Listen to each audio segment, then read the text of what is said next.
I secured 640 acres of mixed conifer forest with a graded gravel logging road running 5 miles through a narrow ridge.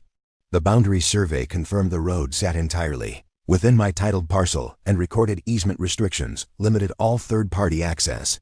A contractor reported fresh tire tracks and missing cut timber stacked near mile marker 3 on consecutive mornings.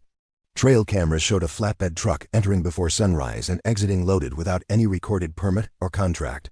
I posted updated access notices at the gate and documented them with time-stamped photographs to establish notice and compliance. The next morning, the same truck bypassed the closed gate using the cut chain and continued inward along the ridge. I filed a report for trespass and timber theft, then scheduled a diseased tree removal under an existing forestry maintenance permit. The removal plan targeted an 80-foot pine identified in prior inspection logs as structurally compromised and within falling distance of the road. I coordinated the cut during the window when the truck typically traveled inbound, ensuring all actions aligned with permitted maintenance activity. As the truck passed mile marker 4, I began the cut on my side of the road within the approved work zone. The trunk failed along the intended hinge and dropped perpendicular across the road, spanning edge to edge with no clearance.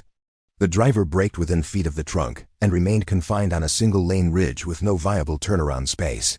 I documented the position of the vehicle, the fallen tree, and the posted notices to preserve sequence and establish compliance. I notified local enforcement that a trespassing vehicle was immobilized within a permitted work zone pending resolution.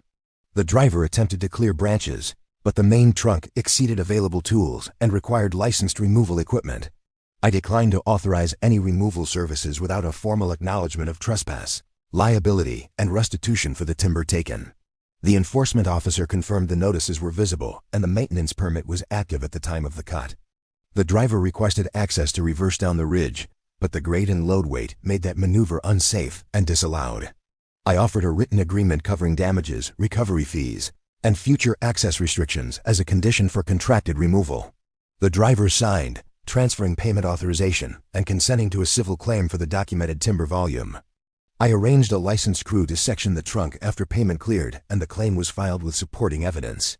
The truck exited empty under escort, and the recorded agreement restricted any future entry without a bonded permit. The civil claim concluded with restitution exceeding the timber value and additional costs for road repair and enforcement time. I retained all footage, notices, and permits as a complete record, supporting the outcome and deterring repeat access. Would you enforce access strictly when notice was clear, or allow removal without acknowledgement? Like and subscribe for more.